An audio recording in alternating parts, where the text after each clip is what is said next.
ఒక గ్రామంలో ఒక పేదవాడు ఉండేవాడు. అతను రోజు అడవికి వెళ్ళి గొర్రెలను మేపుకొని తిరుగు ప్రయాణంలో కట్టెలు కొట్టుకువచ్చి సంతలో అమ్ముకునేవాడు.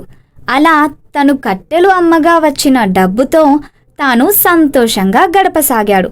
ఒకరోజు తాను కట్టెలు కొట్టడానికి అడవికి బయలుదేరుతుండగా తన కొడుకు కూడా తన వెంట వస్తానని మారాన్ చేశాడు. సరే అని తనతో పాటు తన కొడుకుని కూడా తీసుకొని వెళ్ళాడు. గొర్రెలను తన కొడుకుకి అప్పగించి దూరంగా కట్టెలు కొట్టడానికి వెళ్ళాడు. కొంచెం సేపటికి ఆ పిల్లవాడికి గొర్రెలు మేపడం విసుగేసింది. తనకి ఒక ఆలోచన వచ్చింది.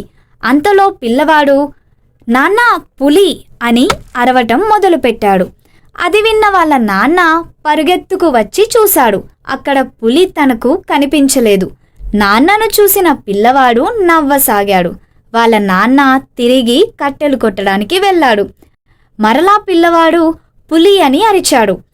మరలా తిరిగి నాన్న పరుగెత్తుకొచ్చాడు. నాన్నను చూసి పిల్లవాడు మళ్ళీ నవ్వాడు. నాన్న పిల్లవాడిని మందలించి తిరిగి కట్టెలు కొట్టుకోవడానికి వెళ్ళాడు.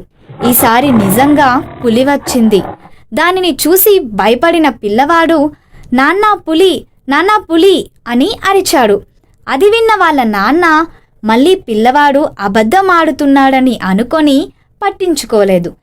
ఈ లోపల పులి గొర్రెలను తినేసింది. నీతి: అవసరమైన అబద్ధం ఆడరాదు.